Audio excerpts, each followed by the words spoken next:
as we continuously getting more and more data throughout the week, people are starting to think, should I really get back into the stocks market now? Okay, so just let me preface this first.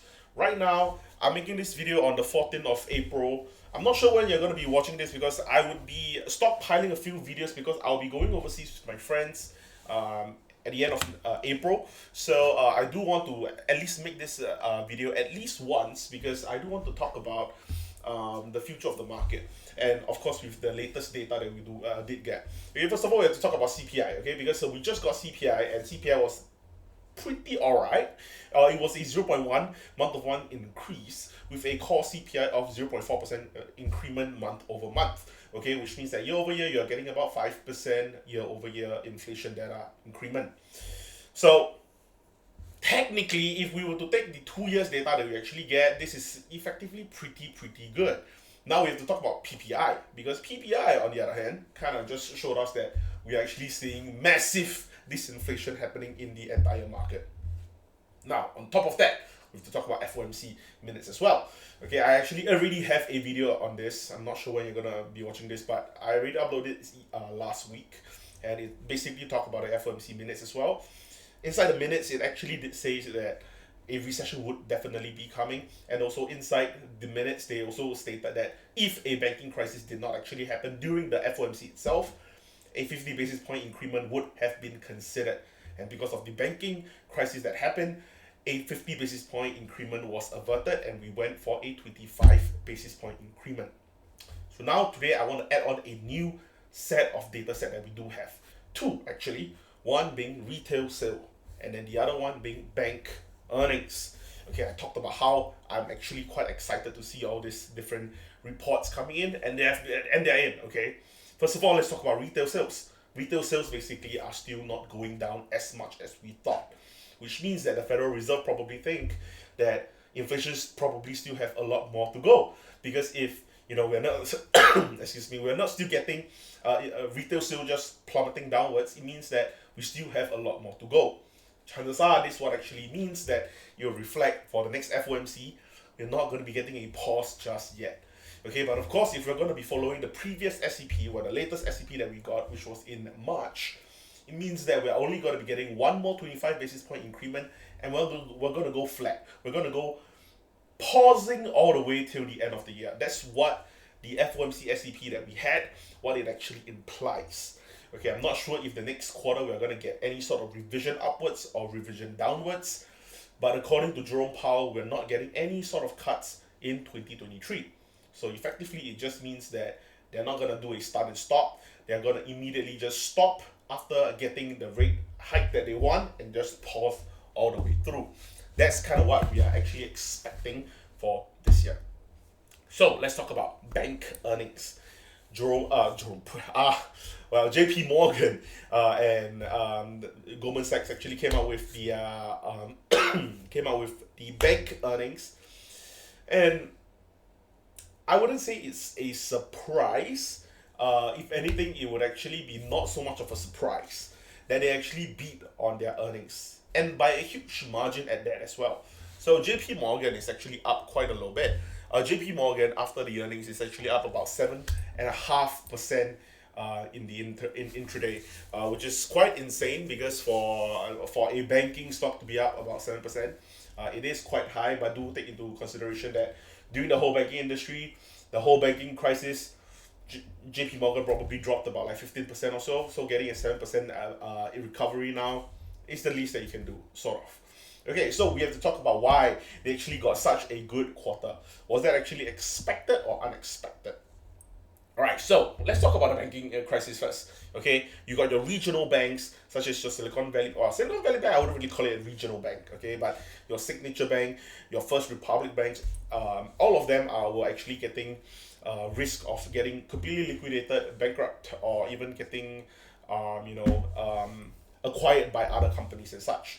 All of them were at risk of doing so, or some of them already have been done so.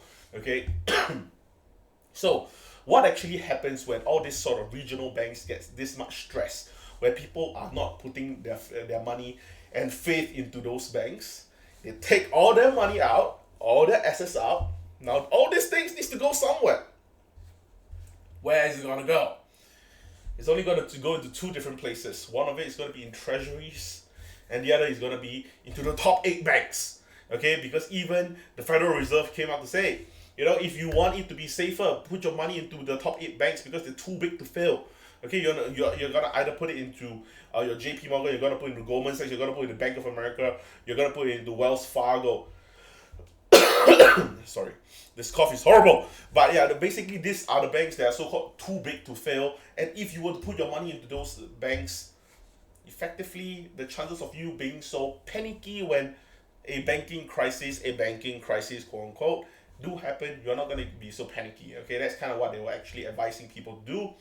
And fair enough. Because of that, JP Morgan actually had a huge revenue beat because they were actually expecting about $3.41 for EPS, $3.41 for EPS, and they actually got over $4.50 for EPS, which is a humongous beat for JP Morgan. Okay, which is why similarly, you can also talk about, eventually we are going to be starting to see those regional banks start to actually report those earnings as well. And those earnings are going to be hitting the market. And I think those are the ones that's going to be quite disruptive. But of course, like I said in my previous videos, talking about how this banking crisis, the earnings for banking would actually kind of spread out the message for what we would actually expect in the entire economy. I think that is still going to stay solidified because tech companies are still going to have a harder time to borrow money. I'm not sure when the Federal Reserve is going to completely clamp down on those rules and regulation on loaning and borrowing and risk asset in general. So until we actually see the whole entire list, the whole entire chunk of thing that we're gonna see from the Federal Reserve for what the banks have to follow, I'm not exactly that bullish on the market, thinking that the market is just gonna go all the way to the moon. But of course, a lot of people are thinking, chances are the worst are over. Inflation is finally taming down. We think that excuse me. We think that inflation is completely tamed already as it is. We think that we can probably defeat inflation if it actually comes around. That ceiling is talking about being extended by McCarthy, and right now that ceiling is not even part of the conversation of how people are worried about it. And a lot of people are thinking that because of that, risk investing should be back on a high again, which is why if you look at Bitcoin, they're also getting back up again. Cryptocurrency, all of them are getting back into a more trending upward-ish. So same thing, you're going to look at tech stocks going back up. You're going to look at S&P, NASDAQ, all of them getting back up again. But of course, like I said, I am still pretty bearish on the market. I'm not sure if this is going to change from now to when I actually upload this video. I'm not sure. But there is a very, very good chance that I might actually just turn on to become a bull again. But as of right now, my portfolio is mainly in the bearish positions. And of course, yesterday was a horrible day for me. I'm not gonna lie, because on the 13th of April, if you whenever you're gonna be watching this, check on 13th of April, you're gonna see that the market basically rallied about 2% or so. My entire portfolio went down by about 7% on the 13th, okay, which was a huge loss for my entire portfolio as it is. But today my portfolio is relatively up a little bit. I'm up about 4% or so. So whatever I lost yesterday, I'm trying to actually gain it back today, and hopefully for the next few couple of trading days as well. Hopefully, in my eyes, I think that the market is not going to sustain at this highs.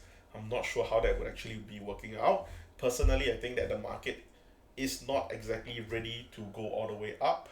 A lot of people are actually seeing a lot of bullish indicator, and which is why a lot of people are actually plowing money into the market again. People are taking out their money from treasuries. People are taking their money out from bonds, from fixed deposits, structured deposits, whatever it is, and putting it into the equities market. Okay, I'm not sure if this is exactly the right time. Okay, but hey, you cannot really argue the market. And personally, I think that a recession is going to be coming. The Federal Reserve already talked about it as well. They already projected the recession as well. So chances are, I'm not sure. I do think that a recession will definitely be coming in this year as well. Personally, I actually plotted it to be before June. So apparently I am wrong. There's a good chance that we will probably only see it in like about September or so. And I think September is gonna bring a new set of problem, because in September those earnings are gonna be probably horrible as well, and the recession is gonna be pressing down on it even harder. So yeah, I think that's all I have to talk about the current economy. I'm not sure if this is exactly the best time for you to buy into the market. Of course, right now, if you're not in the market, if you want to just keep, just dollar cost average into the market. If you really are interested into getting into the market, if you're just gonna stand in the sideline forever, hey, do your thing. I'm not a financial advisor. This is not financial advice, but I personally think that you should at least invest, even if it is just 1% of your net worth, into the market, just so that you can get invested in the market and also at the same time invested in the knowledge of how the market is moving. I don't know if that 1% is going to go to zero or not, but at least you are invested in the market and you know about what's going on, and it makes sense for you to kind of just check up on the market once in a while. But anyway, I do hope that we get into a more healthy market soon. Uh, Not yet, of course, because of my own position. I am a little bit more biased on this, but I am hoping to see us getting into a healthier market maybe in about 5 months' time. But until then, I hope you guys invest safe. But anyway, that's all I have for this video. Thank you so much for watching, and I'll see you guys in the next one.